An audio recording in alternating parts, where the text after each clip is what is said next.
প্রথম কাজ আরম্ভ করিয়াই উলাপুর গ্রামে পোস্টমাস্টারকে আসিতে হয়। গ্রামটি অতি সামান্য, নিকটে একটি নীলকুঠি আছে।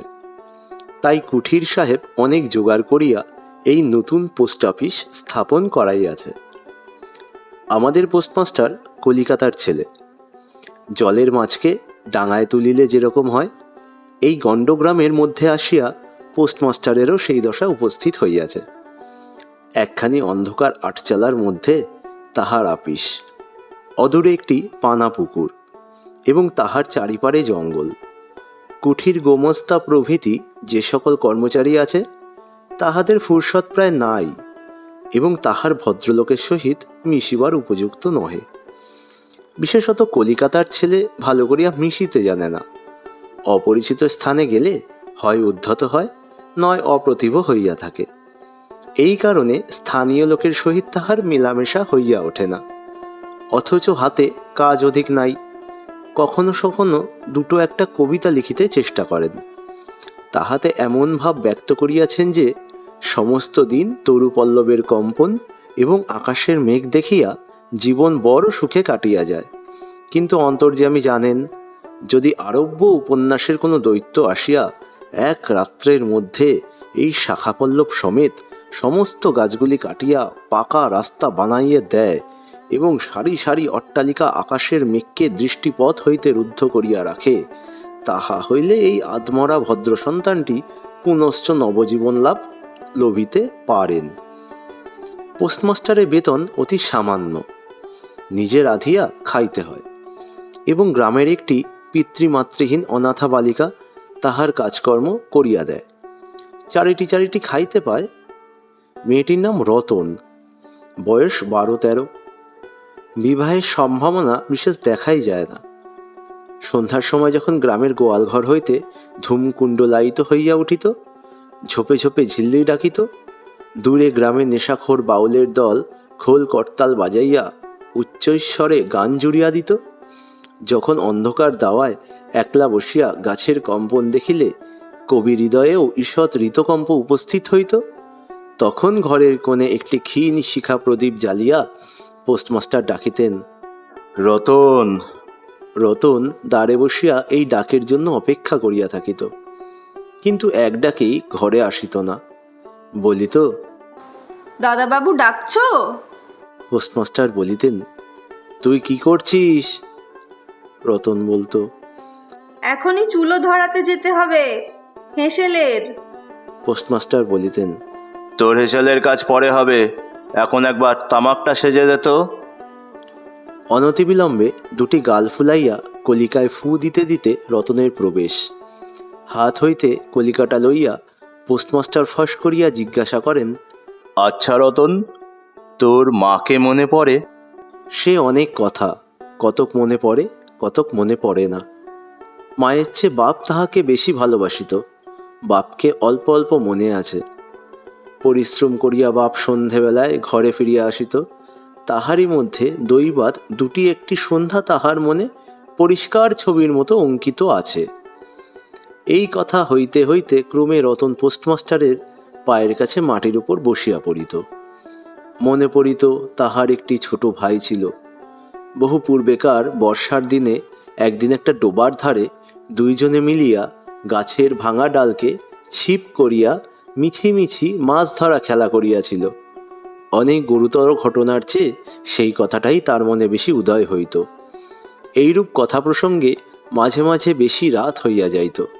তখন আলস্যক্রমে পোস্টমাস্টারের আর রাঁধিতে ইচ্ছা করিত না। সকালের বাসি ব্যঞ্জন থাকিত এবং রতন তাড়াতাড়ি উনুন ধরাইয়া খান কয়েক রুটি সেকিয়া আনিত। তাহাতেই উভয়ে রাত্রের আহার চলিয়া যাইত। এক একদিন সন্ধেবেলায় সেই বৃহৎ আটচালার কোণে আপিসের কাঠের চৌকির উপর বসিয়া পোস্টমাস্টারও নিজের ঘরের কথা পাড়িতেন, ছোট ভাই, মা এবং দিদির কথা। প্রবাসে একলা ঘরে বসিয়া যাহাদের জন্য হৃদয় ব্যথিত হইয়া উঠিত, তাহাদের কথা। যে সকল কথা সর্বদাই মনে উদয় হয়, অথচ নীলকুঠির গোমস্তাদের কাছে যাহা কোনো মতেই উত্থাপন করা যায় না, সেই কথা একটি অশিক্ষিতা ক্ষুদ্র বালিকাকে বলিয়া যাইতেন। কিছুমাত্র অসঙ্গত মনে হইত না। অবশেষে এমন হইল, বালিকা কথনকালে তাহার ঘরের লোকদিগকে মা, দিদি, দাদা বলিয়া চিরপরিচিতের ন্যায় উল্লেখ করিত। এমনকি তাহার ক্ষুদ্র হৃদয়পটে বালিকা তাহাদের কাল্পনিক মূর্তিও চিত্রিত করিয়া লইয়াছিল।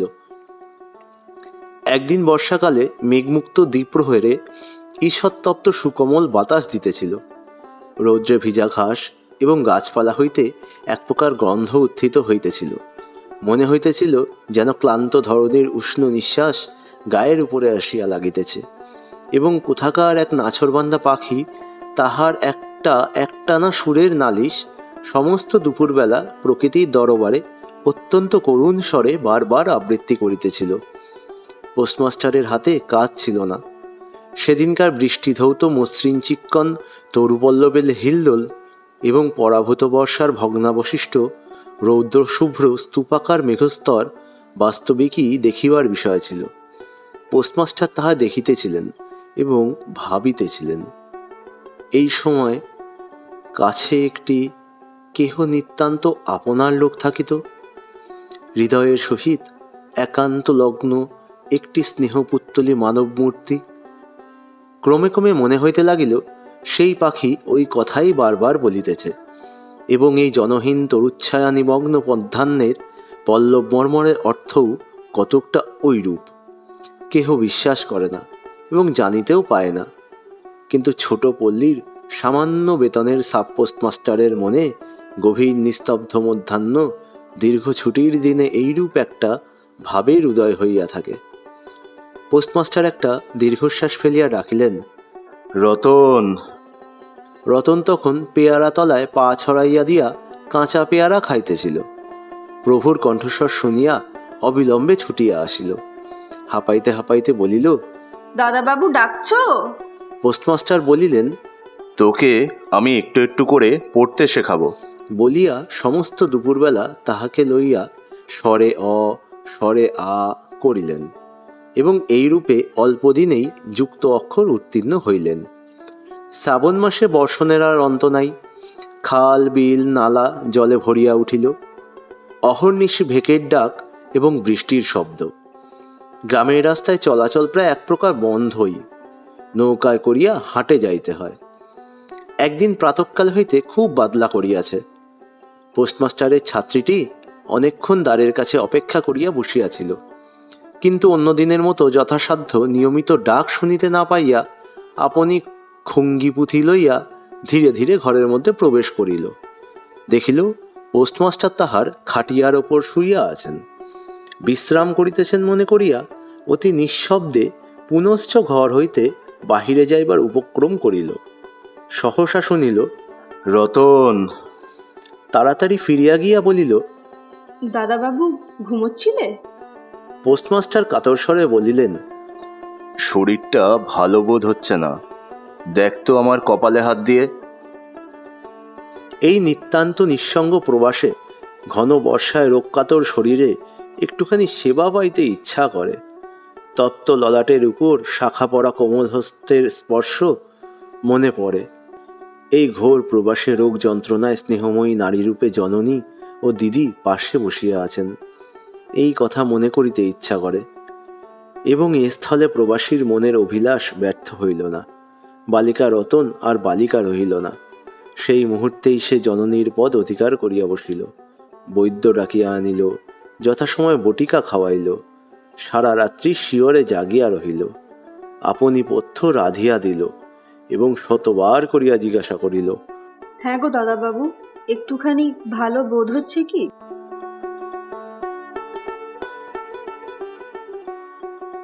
আপনারা শুনছিলেন রবীন্দ্রনাথ ঠাকুরের ছোট গল্প পোস্টমাস্টার। গল্পটি ভালো লাগলে চ্যানেলটিকে লাইক ও সাবস্ক্রাইব করে বেল আইকনে প্রেস করুন।